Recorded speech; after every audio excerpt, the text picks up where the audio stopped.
Halo, saya Felix Kuncoro. Pada kesempatan kali ini akan mengulas tema organisasional struktur. Nah, berikut adalah struktur organisasi di mana saya tempat bekerja.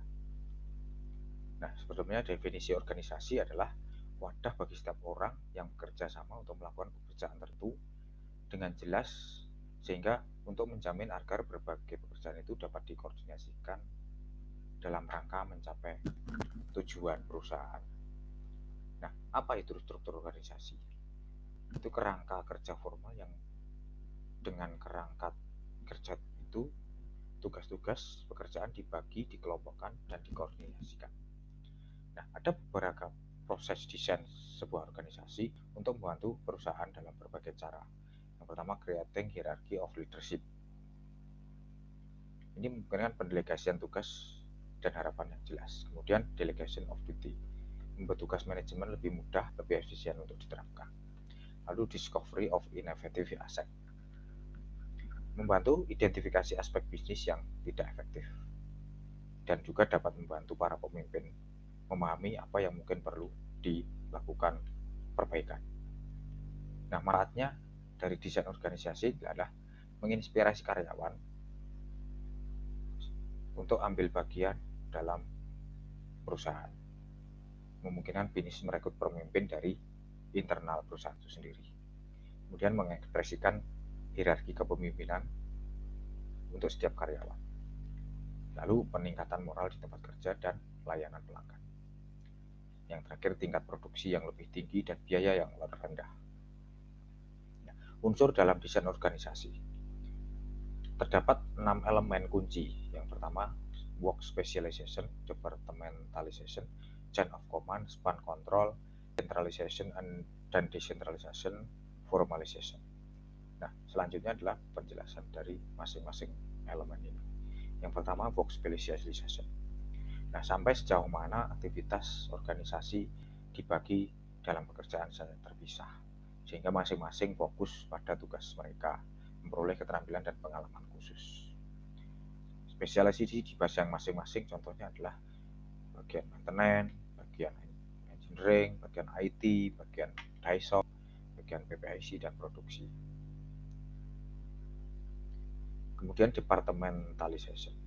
Nah, tim profesional dalam perusahaan yang lebih besar. Contoh departemen produksi, titik fokusnya dalam proses produksi. Kemudian departemen administrasi, fokus di sistem administrasi. Nah, departementalisasi ini termasuk tipe fungsional, pengelompokan pekerjaan berdasarkan fungsi yang dilakukan. Contoh fungsi departemen produksi sebagai produksi, administrasi, mengurus di sistem administrasi.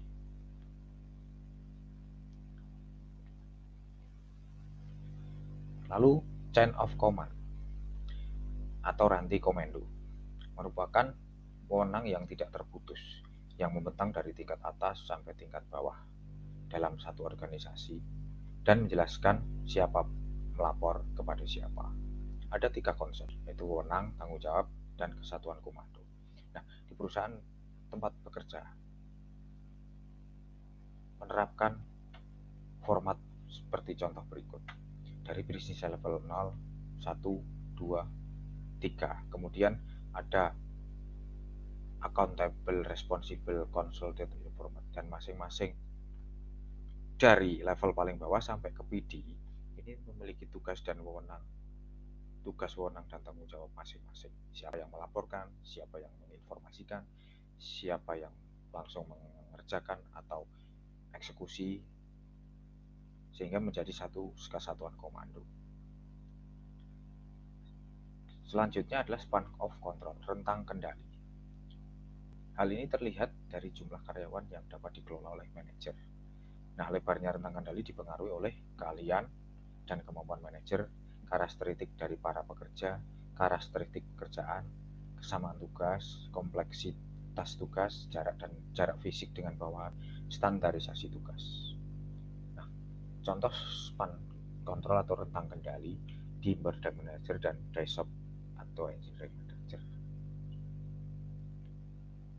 Selanjutnya adalah centralization dan decentralization.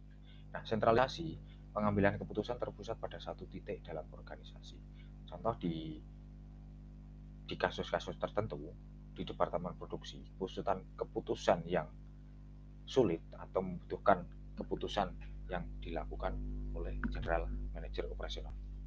Lalu di departemen administrasi di General Manager Administrasi. Kemudian desentralisasi, pengambilan keputusan di mana karyawan tingkat bawah dapat memberikan masukan dalam pengambilan keputusan. Di contoh yang diambil untuk level bawah memang tidak bisa mengambil keputusan, akan tetapi dibuka peluang dalam memberikan ide dan saran. Formalization, tingkat di mana pekerjaan distandarisasi dan perilaku diarahkan peraturan dan prosedur. Dalam contoh, organisasi memiliki SOP untuk mengatur setiap proses sehingga sesuai standar agar tercapai tujuan organisasi perusahaan tersebut. Nah, dituangkan dalam prosedur pembagian kerja.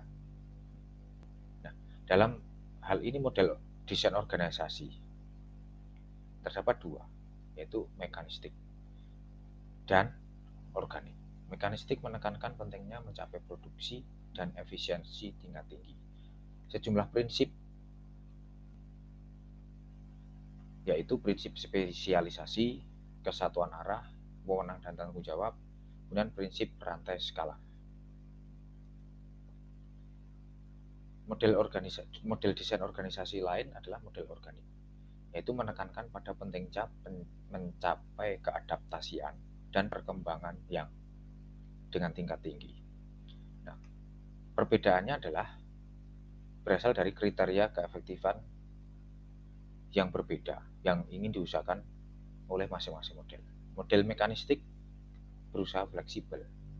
Nah, organisasi organik bersifat luas dan dapat beradaptasi dengan perubahan lingkungan karena desain organisasinya mendorong untuk lebih mendaya gunakan potensi manusia. Contohnya adalah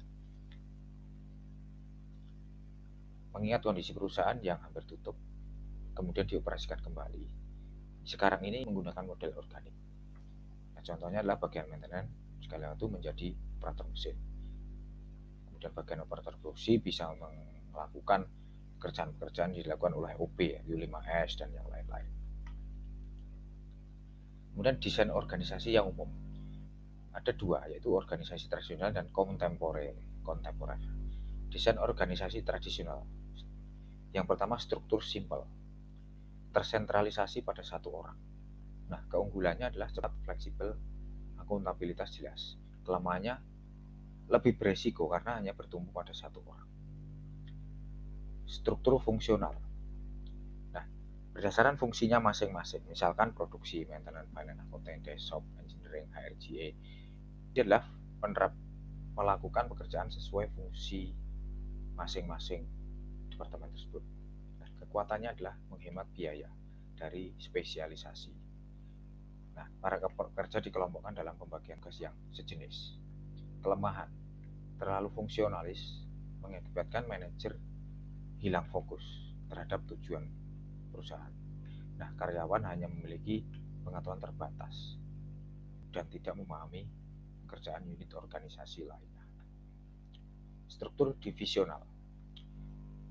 Dari satu unit yang terpisah dengan otonomi terbatas di bawah koordinasi dan kendali perusahaan induk.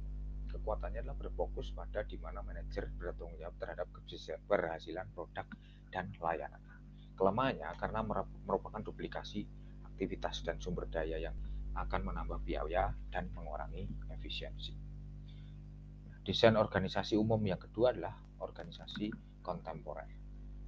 Terdiri dari tiga, yaitu struktur tim. Keseluruhan organisasi terdiri dari tim-tim kerja yang melakukan tugas organisasi. Contoh, production engineering, produksi, desktop engineering, PIC, HRGA, dan IT. Struktur metrik dan proyek. Menugaskan para spesialis dari berbagai bidang fungsional untuk bekerja dalam proyek, tetapi akan kembali ke bidangnya masing-masing ketika pekerjaan selesai.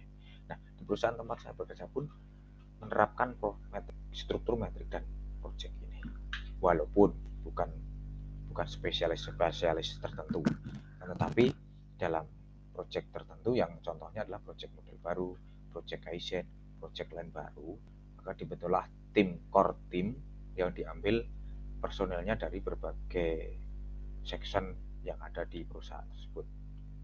Bisa dari 2 orang maupun 3 orang. Lalu organisasi tanpa batas. Struktur yang tidak didefinisikan atau terbatas pada batas-batas horizontal, vertikal, atau eksternal yang artifisial, meliputi jenis-jenis organisasi maya dan jaringan network. Nah, dari desain organisasi yang umum yang jelas-jelaskan tadi, di perusahaan tempat saya bekerja menerapkan yang pertama adalah desain organisasi tradisional yang simpel dan fungsional. Kemudian yang kedua juga menerapkan yang kontemporer dengan struktur tim, struktur matic, dan project. Nah, berikut daftar pustaka yang saya ambil. Ada beberapa daftar referensi yang dari sumber-sumber terkait. Sekian video ulasan singkat tentang organisasional struktur. Terima kasih.